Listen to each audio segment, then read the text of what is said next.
নিগমকে বড় আঙুল দেখে রাস্তা ব্লক করে বিল্ডিং এর কাজ চলছে, অথচ পুর নিগম কুম্ভ নিদ্রায়। ঘটনা প্রান্তিক ক্লাব থেকে জিবি মেইন রোড এলাকায়।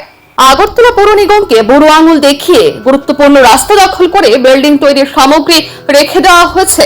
স্বাভাবিকভাবেই গোটা বিষয় নিয়ে ক্ষোভ প্রকাশ করেছেন স্থানীয় এলাকাবাসী থেকে শুরু করে সচেতন মহল। এরকম এই ঘটনার পরিপ্রেক্ষিতে আরো একবার ব্যাপক চাঞ্চল্য তৈরি হয়েছে এবং প্রশাসনিক ব্যবস্থাপনা নিয়ে প্রশ্ন উঠছে।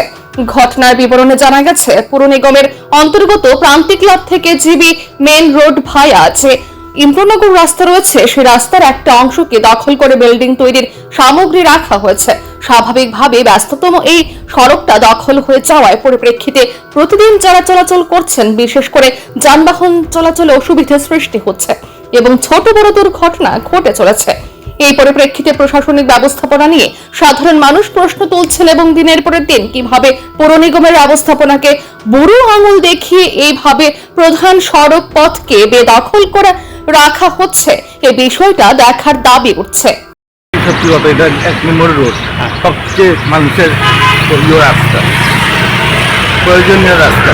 এখানে দেখতে গেলে জীবিত একটা নিয়ে যেতে গেলে এখানে আসতে গেলে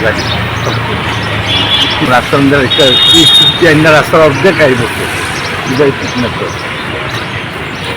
হ্যাঁ, মানুষের তো সাংঘাতিক অসুবিধা, চলাফেরা করতে পারি না। আমরা তো যারা একটু আমরা যদি গাড়ির জন্য কিছুর উপর জাম যেতে পারি।